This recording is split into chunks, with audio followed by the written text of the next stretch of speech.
Tonight on KGW News, up in flames, and it's not the first time. Why the response from firefighters this time was to let it burn.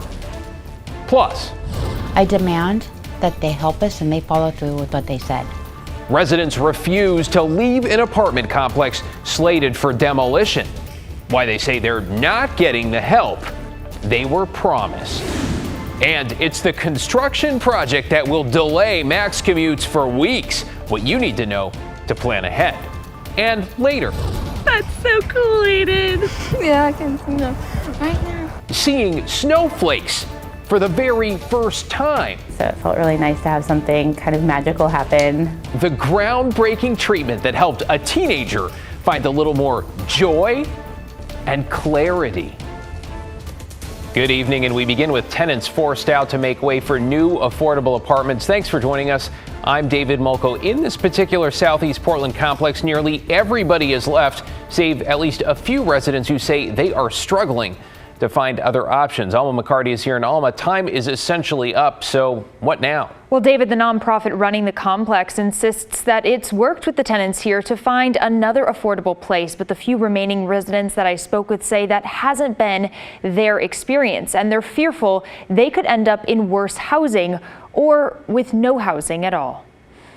Most units at La Hacienda off Southeast 72nd Avenue are now empty. Relay Resources, the Portland nonprofit that runs the complex, plans to demolish these 1970s apartments, then redevelop them, adding more space for families with 60 new affordable housing units. It makes sense to want to create more housing because of the housing crisis, but it doesn't make sense to put people out on the street to create the housing and add to the housing crisis. That makes no sense whatsoever. Tenants here got a 90-day relocation notice in December. Some people moved out, some people stayed. Some of us really tried to fight to stay to keep our building safe. Now time is up. The March 31st deadline passed. Kimberly Hager has lived here for 20 years. Priscilla Clark for 2. An eviction on the record, that would hinder my ability to get any kind of housing whatsoever. Over the past couple of months, they say they've given up their fight to stay, but finding a new home hasn't been easy. Relay Resources said it would provide relocation payments, assistance finding alternative housing,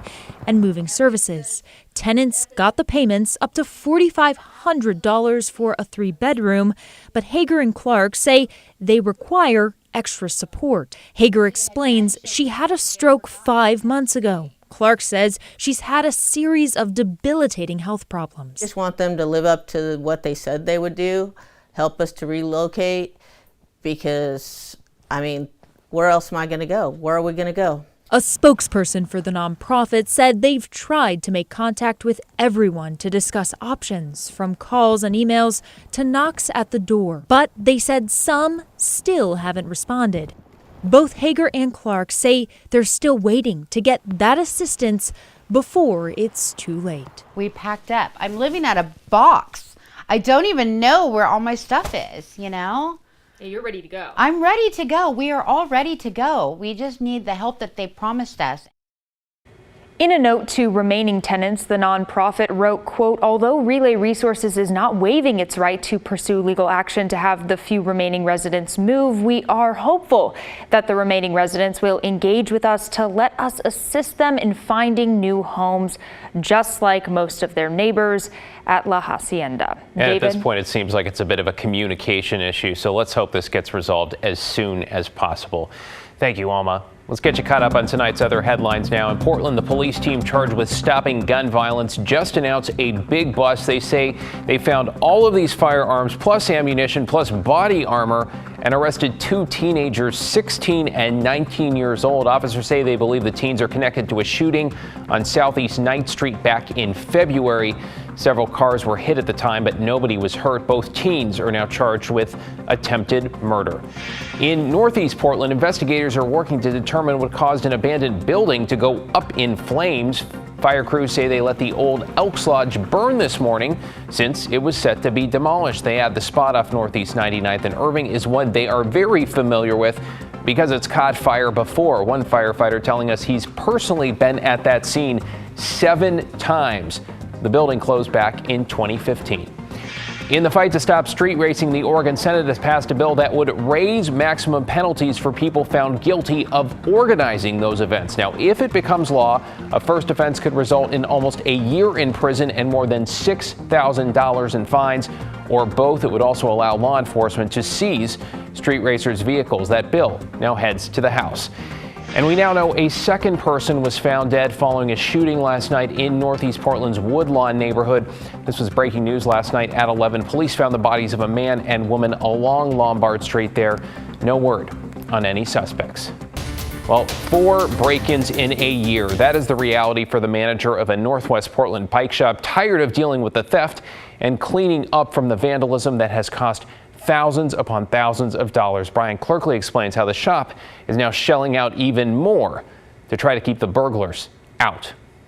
This is a photo of Fat Tire Farm Bicycle Shop on Northwest Thurman Street after a stolen van crashed into the building back on February 6th. The damage was extensive, the door and wall destroyed. And if that's not enough, General Manager Barry O'Connor says the person then stole a $10,000 bike. Flash forward exactly 2 months later, crews are in the store repairing it. O'Connor says they've had several break-ins in the past year. A week prior to the van smashing through the wall, we had a window broken and some bars ground out and a $5,000 frame and a $1,000 fork stolen as well. Of course, many other businesses are dealing with this too. A recent survey found more than 80% of Portland restaurant owners that participated said their business had been broken into, and 90% of that group said the break-ins happened in the past year. O'Connor says in one of the break-ins, 4 bikes were stolen at once. Now he's taking security to a new level. We'll be installing some concrete bollards out front so that someone can't drive through the wall again. And then ultimately, I believe we'll have roll-down security doors along the length of our building. These repairs will cost the shop about $40,000. O'Connor says a customer saw the $10,000 stolen bike in the back of a car. The customer took a picture with the car's license plate. It was sent to police, but nothing's been done yet. It's my understanding that there aren't enough officers investigating property crimes to pursue these things. Now O'Connor is calling on city officials to help make Portland more livable. I don't envy elected officials their jobs, but that's what they're getting paid for, is to make difficult decisions about where to prioritize spending and to create a vision and take action. Bryant Clerkley, KGW News. Well, let's head to Idaho now, which has become the first state in the country to explicitly create criminal penalties for those who help minors travel out of the state for an abortion without parental consent. Now, the law goes into effect in 30 days. It means those who help minors get an abortion, for example, by giving them money for medication, a ride, or organizing a visit to a clinic in Oregon, Washington, or really anywhere, could face 2 to 5 years in prison. Now, abortion has been banned at all stages of pregnancy in Idaho since August following the Supreme Court decision with Roe v. Wade. The only exceptions are to save the life of the mother or in cases of incest and rape if the survivor reports that to law enforcement. Well, new tonight, a traffic alert that'll impact MAX riders on the east side of the city, including anybody trying to get to and from the airport.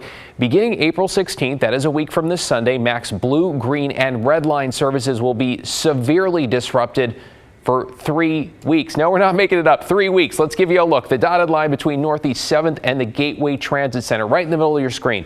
That is where MAX lines will not be running at all. Instead, shuttle buses are going to take passengers through the stops in that area. This is expected to last until May 6th. TriMet now warning passengers to prepare for trips to take an extra 30 minutes. Now, out of Gateway east side trains, the far right there, looks like they're going to be running less often, every 20 minutes per train. Now, it's all part of TriMet's Better Red project that's about halfway through. It includes adding a second track at the Gateway Transit Center that TriMet says will improve reliability for the whole system. Work is scheduled to be finished by September of 2024.